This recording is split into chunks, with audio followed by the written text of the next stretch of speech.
Bonjour et bienvenue à toutes et à tous dans Multijoueur, votre rendez-vous jeux vidéo.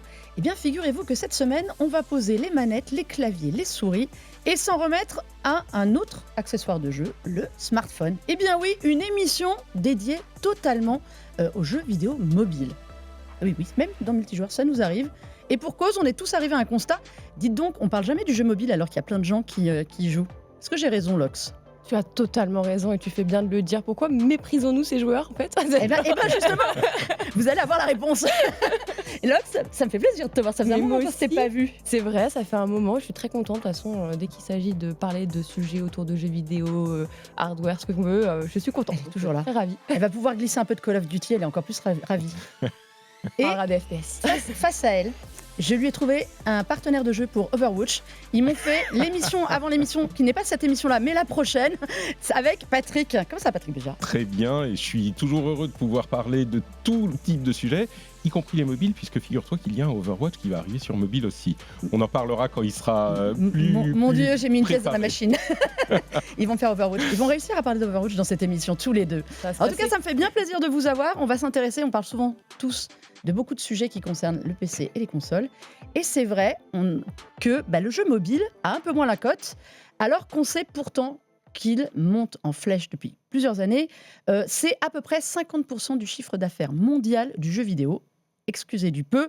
Rien qu'en France, on avait eu l'essentiel du jeu vidéo qui a été publié il y a quelques semaines, où on voyait que sur les presque 6 milliards d'euros de budget, c'était 31% du marché français, le jeu mobile.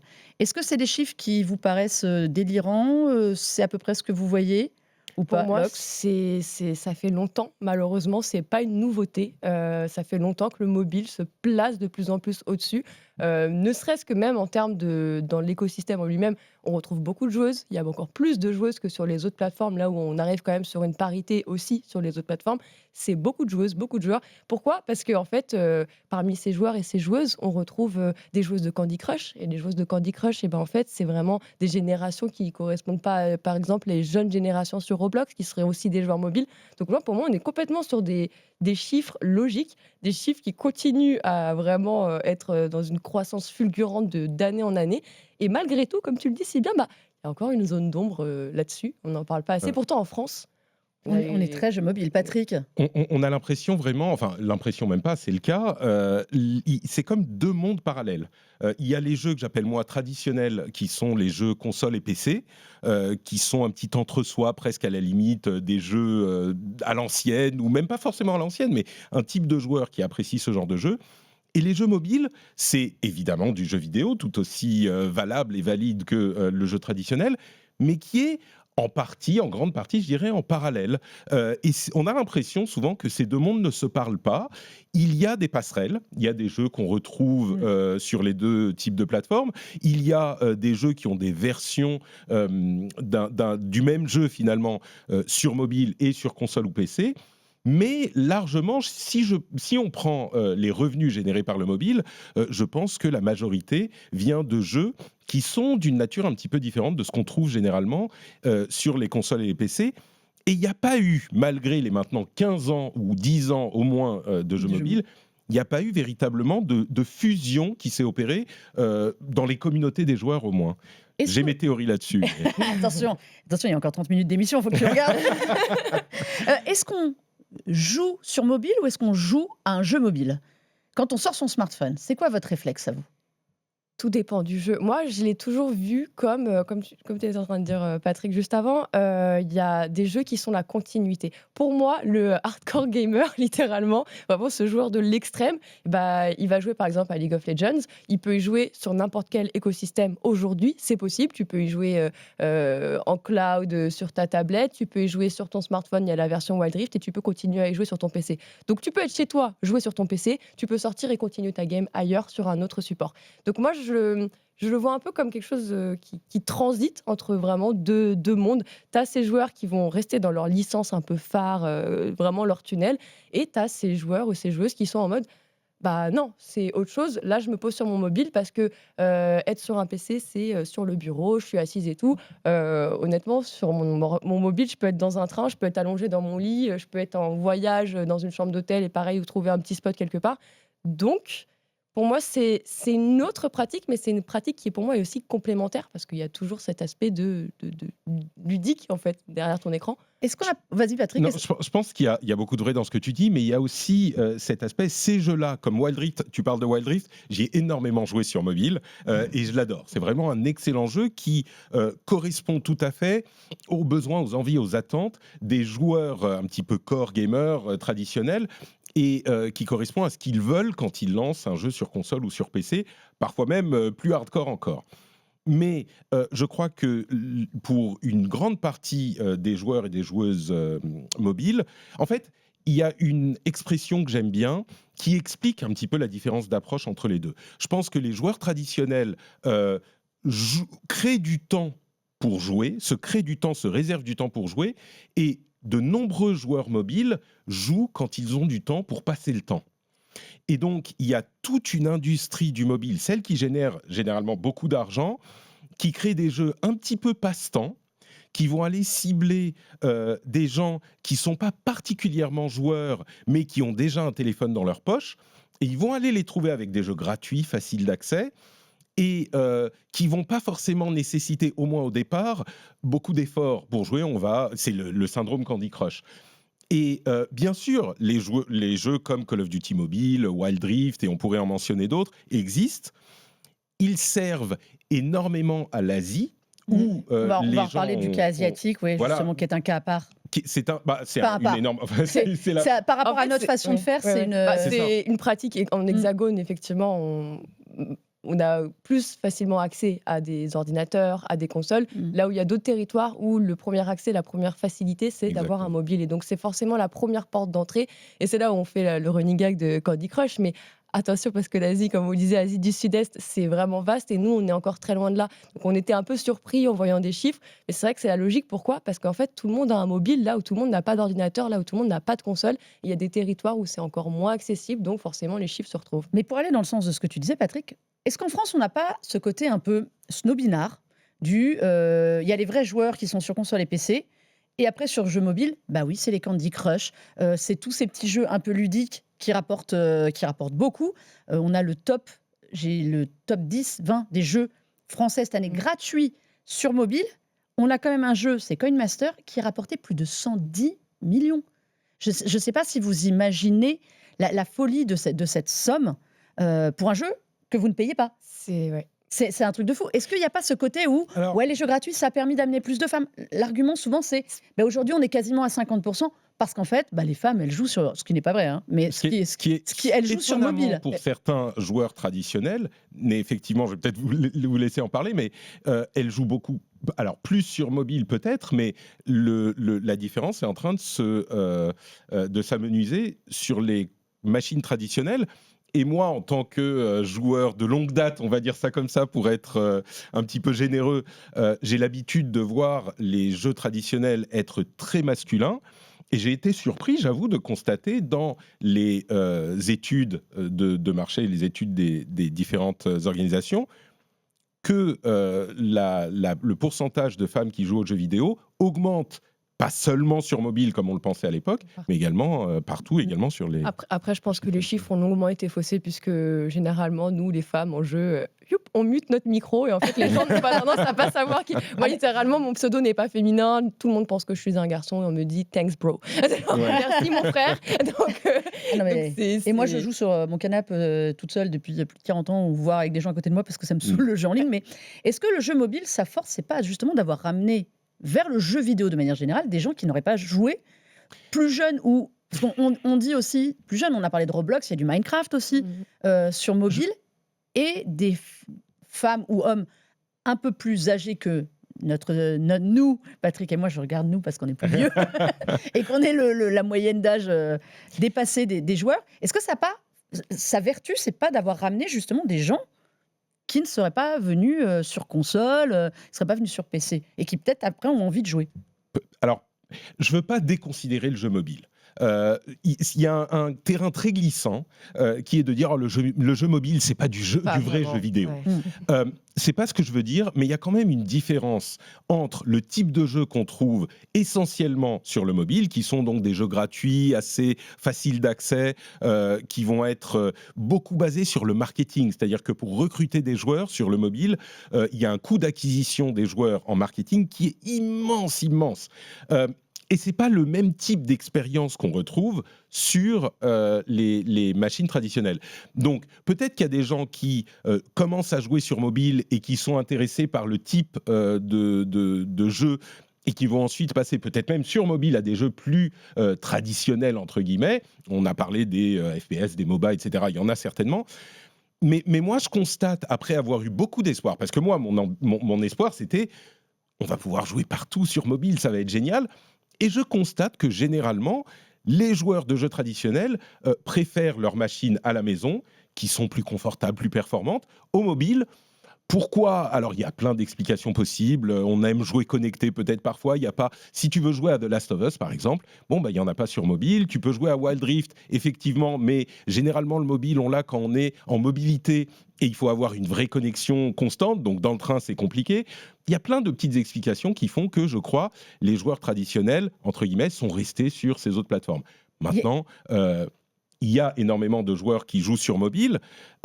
Sans dénigrer cette activité, je pense sincèrement que je constate aujourd'hui, après 10 ou 15 ans, que ce n'est pas tout à fait la même en général. Peut-être qu'on me contredira, mais... Après, vous voyez, les joueurs, on passe notre temps à pleurer tous ceux qui continuent à faire perdurer les clichés sur les joueurs. Mais sachez que chez les joueurs aussi. Chez les joueurs aussi. Les joueurs PC critiquent les joueurs consoles avec une aim qui est un peu automatisée. Ça a commencé à aller mieux. On a aussi, du coup, les joueurs consoles et les joueurs PC qui se liguent contre les joueurs mobiles pour dire qu'eux ne font pas partie de leur famille. C'est pas les vrais jeux.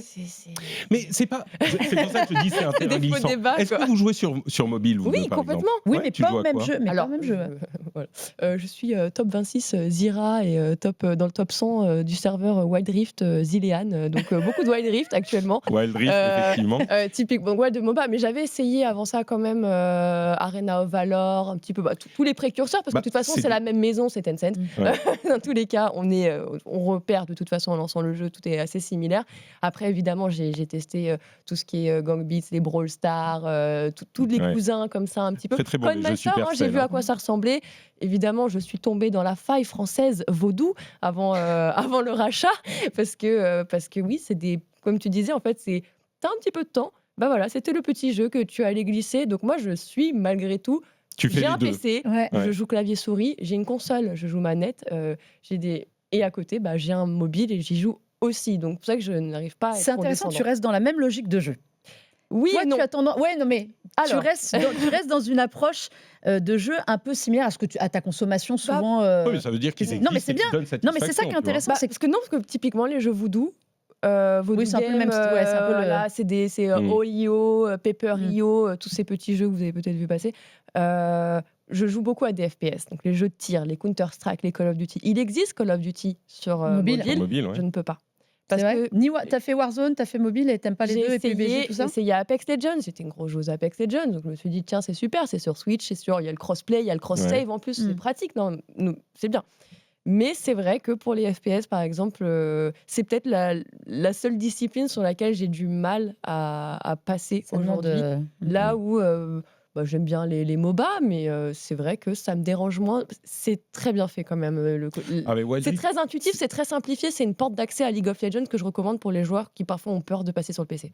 Et d'ailleurs, pour me faire mentir moi-même, j'ai commencé à m'intéresser à League of Legends après la série arcade qui est phénoménale.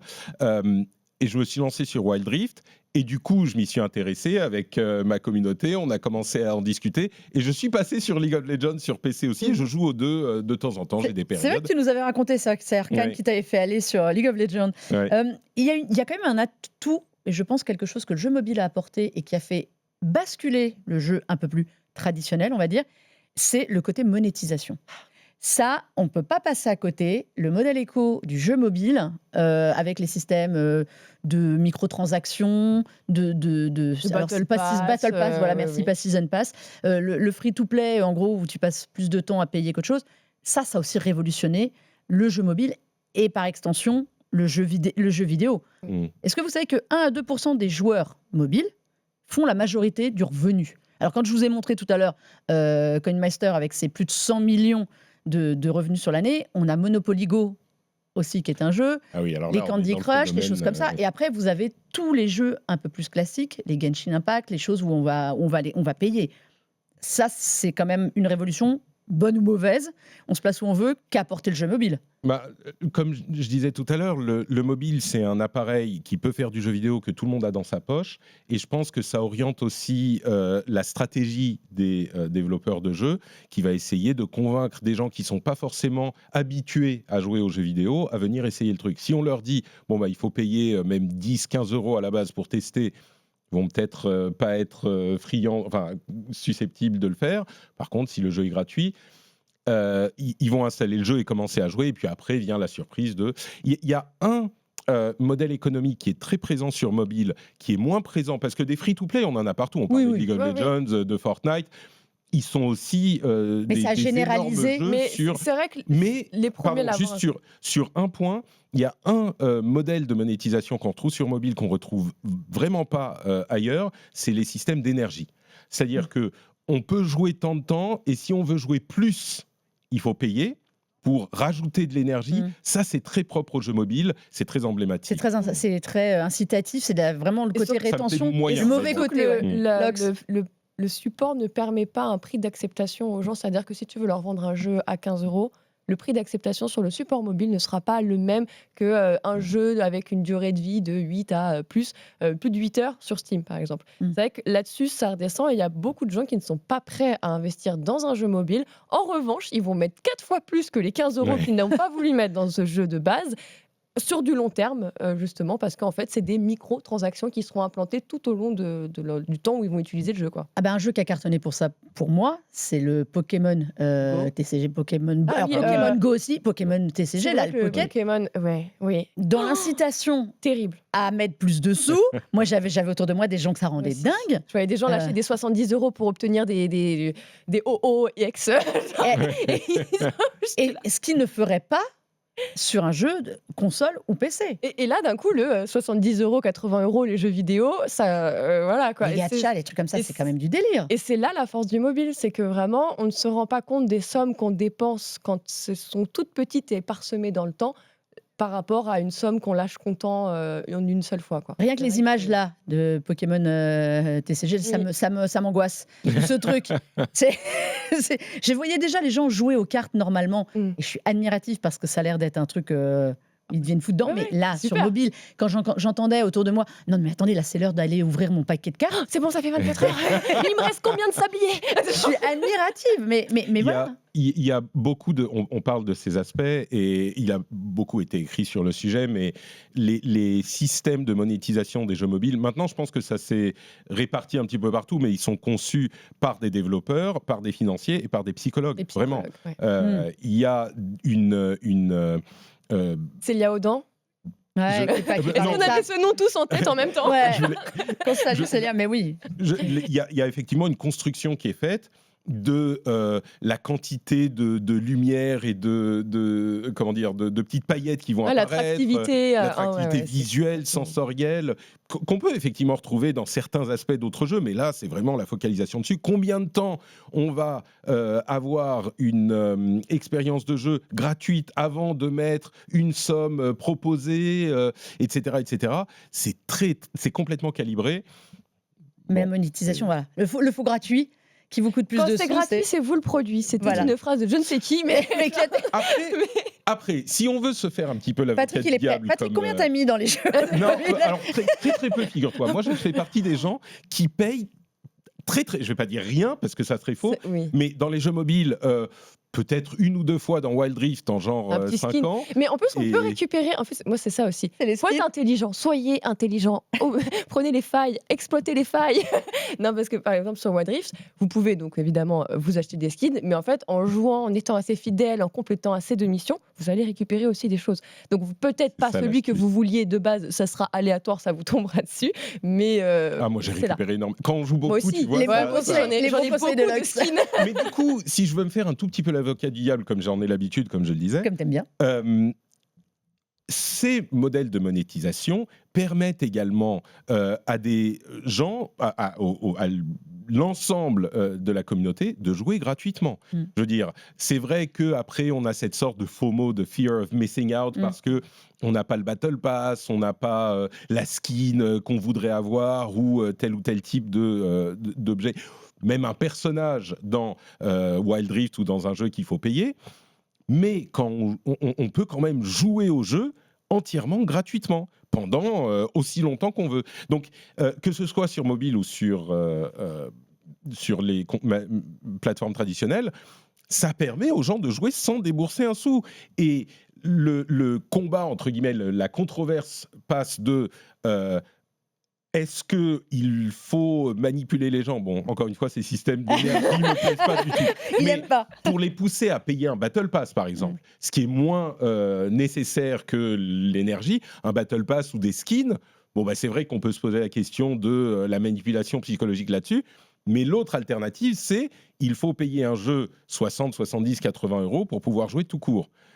Donc, c'est plus le même type de débat. L'accessibilité n'est plus la même et elle est quand même remise à un niveau où on te permet, alors peut-être qu'on ne te permettra pas dans les meilleures conditions avec tous les skins, les packs, tout ce que tu veux en termes d'artifice et d'esthétique, mais de l'autre côté, moi j'aime beaucoup ce qu'ils ont fait pour quand même œuvrer et faire en sorte que les gens aujourd'hui, ne serait-ce qu'avec un seul support mobile, en fait, comme on dit, parfois la culture n'est pas toujours accessible, peu importe les formes de médias, peu importe les formes de connaissances. Là, je me dis, c'est quand même pour moi un impératif et c'était quand même assez important, même si c'est avec des fonds, bien sûr, économiques et monétaires, l'intérêt derrière aussi pour eux. Mais je suis quand même contente de me dire qu'aujourd'hui, c'est quelque chose d'accessible. Et c'est pas accessible uniquement en territoire, en hexagone, en Occident, on peut le nommer comme on le veut, mais c'est vraiment, ça atteint un seuil. Moi, j'ai vraiment vu des images en Asie du Sud-Est, typiquement avec PUBG. PUBG, qui était donc un jeu qui est sorti sur plusieurs plateformes, mais également sur mobile.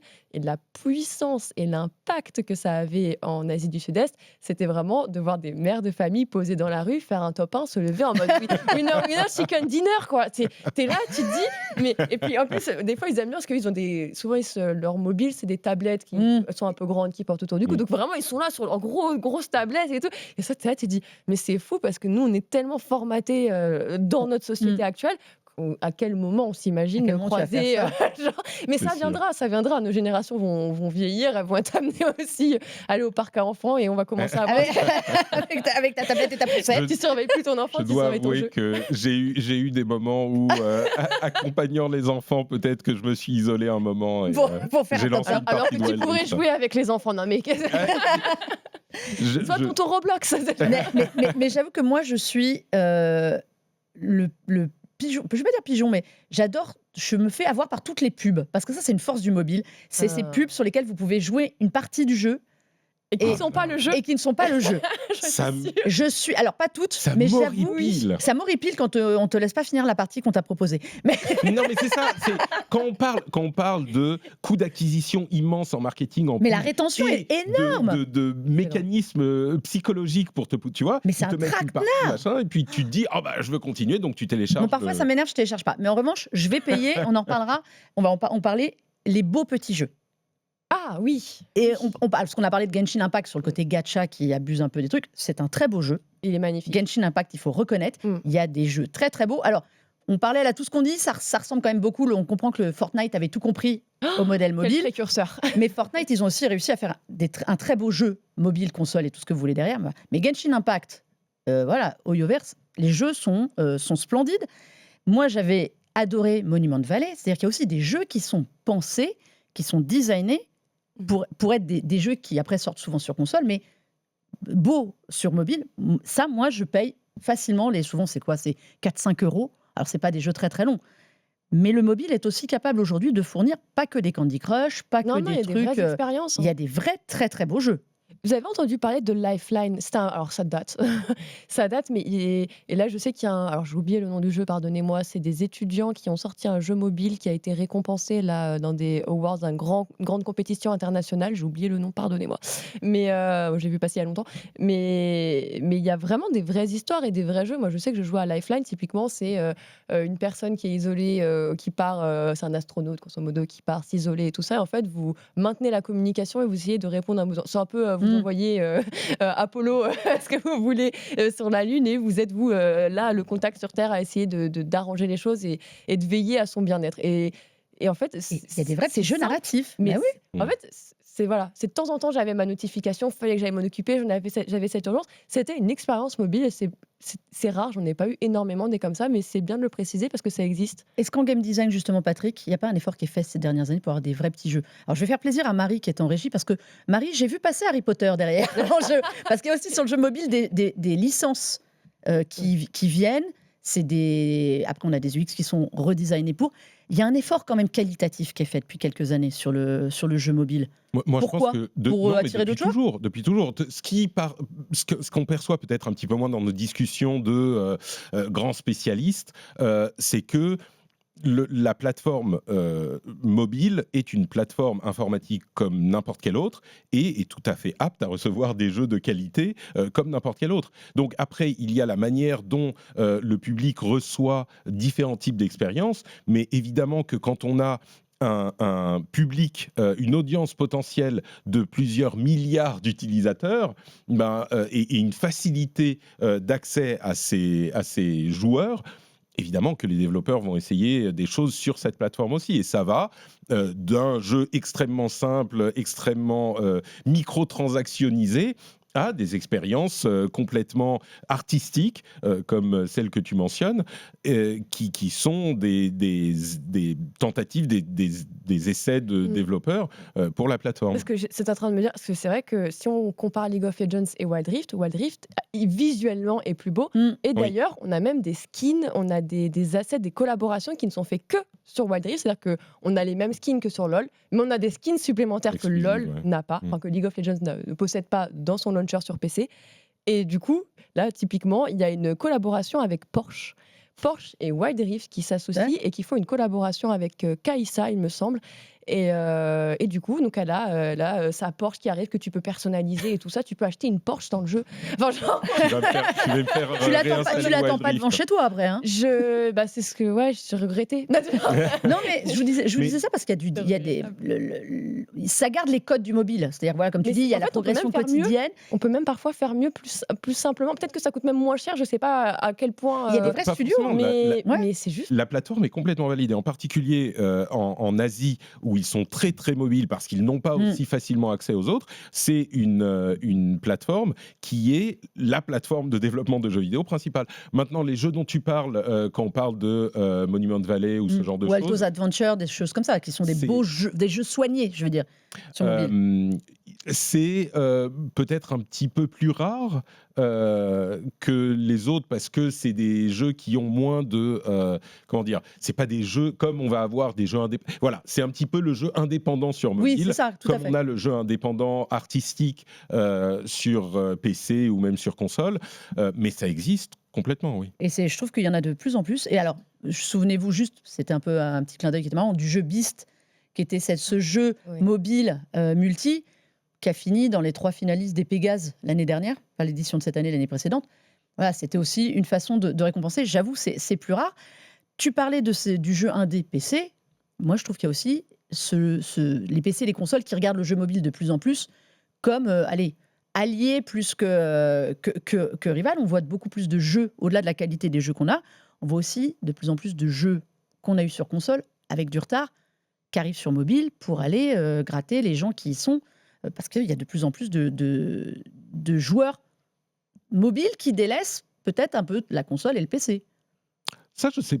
Il faudrait que je voie les chiffres. Moi, je me souviens. Ça fait quelques années. Moi, je me souviens d'Ubisoft aussi à l'époque qui ressortait l'Assassin's Creed en Mirage. Assassin's Creed Mirage est dessus. Et qui le faisait sur mobile aussi. En fait, qui avait vraiment adapté certaines licences que nous avons connues sur d'autres supports à ce support-là pour d'autres pays, justement, parce que en fait, il y a un panel de joueurs déployés et que ça serait quand même dommage de passer à côté. Moi, j'ai joué à Mirage sur mobile, franchement, sur iPhone, ça se défendait. Bien. Ouais. Je crois qu'on cherche encore, en fait, comment bien faire les adaptations et comment bien faire coexister les deux types de plateformes. On a beaucoup eu pendant un moment une... traduction, une équivalence exacte de jeux mobiles de jeux traditionnels sur mobile, et ça peut fonctionner. Je veux dire, Fortnite, Wild Rift, qui est finalement les parties sont plus courtes parce que sur League of Il est Legends, adapté- c'est il est très adapté long, au mobile. c'est adapté, mais c'est la même expérience. Call of Duty Mobile, Warzone, enfin il y en a plein. Mais il y a aussi eu des tentatives un petit peu moins heureuses. Et il y a des studios qui maintenant cherchent comment adapter une IP connue pour la rentabiliser, de jeux qui soient sur l'une ou l'autre des plateformes, généralement ça vient du PC console, en mobile, avec une forme un petit peu différente. Il y a, alors je suis désolé, je reviens sur Overwatch, mais il y a un jeu Overwatch qui a été annoncé sur mobile, qui est en cours de développement, qui est une version un petit peu presque MOBA des concepts d'Overwatch. Pokémon a fait un MOBA. Ouais. Pokémon Unite, qui est Pokémon formidable. Unite, MOBA, mobile. Donc on reprend League of Legends, on reprend tout ça, sauf qu'on le met avec les Pokémon. Bon, les règles, bon, il y avait des. Voilà, ça, Comme quoi, il y a une MOBA. audience à aller chercher. Il y a Le crossplay, tu complètement. parlais de crossplay tout à l'heure, où tu pouvais faire ta partie sur C'est mobile ça. face à des gens qui sont sur console. Il y a quand même une passerelle qu'on essaie de trouver. Alors, Complètement. on avait tenté les smartphones dédiés. C'est vrai que nous, en Occident, on n'est pas trop la cible de tous ces smartphones surpuissants Le pour truc jouer. Mais en les- Asie, ils adorent. les smartphones surpuissants pour jouer, en fait, on a déjà des smartphones surpuissants. pour jouer tu vois. Exactement, mais je suis Donc, faire d'accord. un smartphone dédié, qu'est-ce qu'on va lui mettre de plus? Surtout que les développeurs doivent développer un jeu pour qu'il tourne sur le plus grand nombre de machines possible. Tu vas pas faire une machine, un jeu qui va exploiter les performances d'une machine surpuissante que 0,1% de la population va avoir. Donc, moi, je suis pas convaincu que les... Toi, le mobile va pas remplacer le PC ou la console Remplacer, ou- non. Enfin, en tout cas, on attend une plus grande convergence depuis des années qui ne vient pas. Moi, je crois qu'il y a quelque chose, peut-être que c'est une question de génération, c'est possible, mais je crois qu'il y a quelque chose de particulier dans le fait d'être dans son canapé avec une manette à regarder la télé ou alors à son bureau avec un clavier et une souris. Et c'est pas tout à fait le même type d'expérience. Peut-être un parallèle qu'on peut faire, c'est la différence entre, j'en sais rien moi, la télévision, regarder une série télé et aller au cinéma et regarder des vidéos TikTok sur son smartphone. C'est pas tout à fait la même expérience.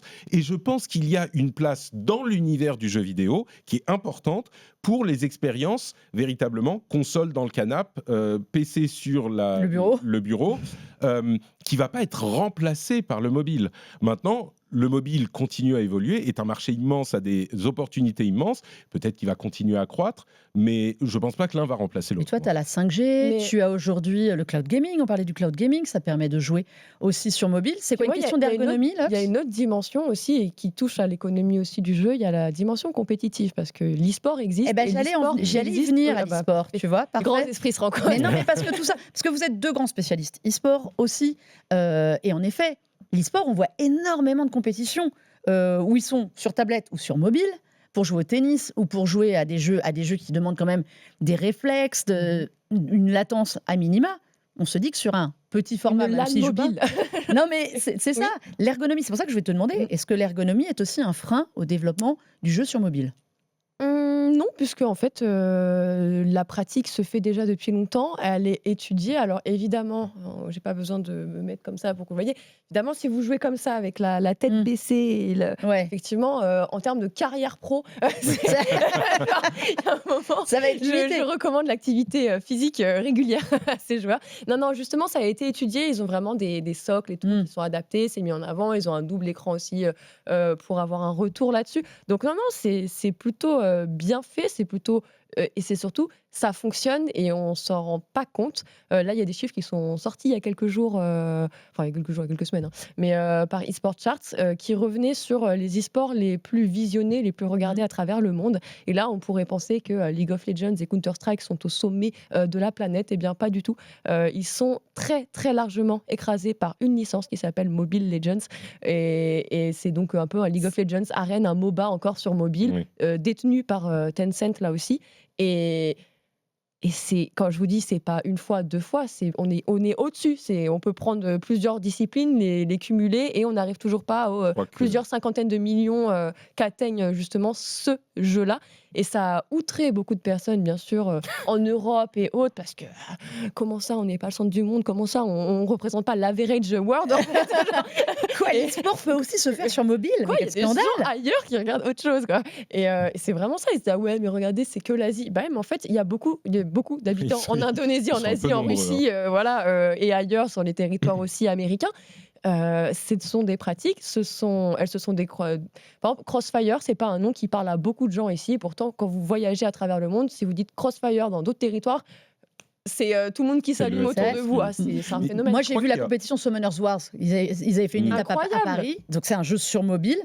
C'était l'hystérie dans la salle, quand même. Sûr. Que ce soit en Corée ou à Paris. Mais c'est un truc de fou. L'ambiance, la communauté est extrêmement puissante. Ils avaient des émissions à l'époque, justement. Et on regarde les gens jouer sur mobile. Tout. Exactement. Patrick, prochaine compétition sur mobile L'Evo mobile encore une fois, Wild Rift, j'y ai passé beaucoup de temps j'ai apprécié. Alors moi, je participerai peut-être pas demain. Je me concentre sur Street Fighter avec l'Evo. Mais non, je crois qu'il y a ces deux éléments dont on a parlé tout au long de notre conversation. L'aspect géographique. Donc en Asie et en Asie du Sud-Est, ils sont beaucoup plus sur mobile. L'Afrique aussi, et ils sont très nombreux. Ils commencent à y venir également. Et ils sont très nombreux, donc évidemment, ça fait du public. Et puis, il y a une question de génération. Tu parlais de l'ergonomie. Les gens qui pensent qu'on ne peut pas jouer habilement sur mobile, évidemment, se fourrent le doigt dans l'œil. Il faut voir quelqu'un qui joue en build mode sur Fortnite sur mobile pour se rendre compte que c'est une autre planète. La construction, mais c'est quelque chose. Ça me rappelle beaucoup une chose que tu évoquais tout à l'heure, la petite guéguerre qu'il y a eu pendant longtemps, qui maintenant a fini par passer, entre les claviers souris et les manettes. Beaucoup de gens pensaient, jusqu'à l'arrivée de Halo et pendant quelques années après ça, qu'on ne pouvait pas vraiment jouer à un FPS sur manette, que c'était pas possible et en réalité on se rend compte que non seulement c'est possible, mais que beaucoup de gens jouent extrêmement bien sur manette et beaucoup de gens passent de l'un à l'autre aujourd'hui sans. Et il y a une question de génération. Moi aussi, je suis sur la première Destiny exclusivement sur manette parce que j'ai commencé sur PlayStation. On en parlait juste avant l'émission et on me dit mais du coup tu joues à quoi ? Je dis ça dépend du jeu. Genre Halo, manette.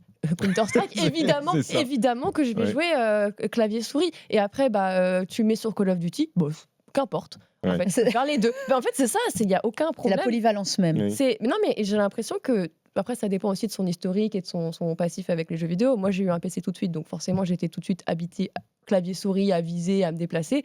Mais forcément, je voulais rejoindre mes amis sur les consoles. Donc, j'ai appris à jouer manette et à avoir un bon niveau manette. Et ensuite, je revenais sur PC. Après, le Switch se fait comme ça. Et là, la génération actuelle, comme tu le disais si bien, aujourd'hui, c'est le tactile. Ils sont tous sur Roblox. Ils sont tous... Leurs premiers réseaux sociaux, à tous les plus jeunes et les nouvelles générations, ce sont les jeux vidéo. Et ça, il ne faut pas l'oublier, que ce soit au travers de Fortnite, Roblox ou autre.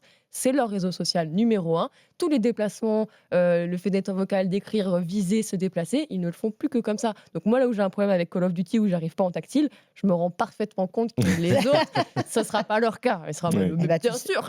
C'est ça. Ce sera un peu le mot de la fin, parce que oui, on est arrivé au bout. J'ai une dernière question. Un jeu à recommander alors, sur mobile, à tester?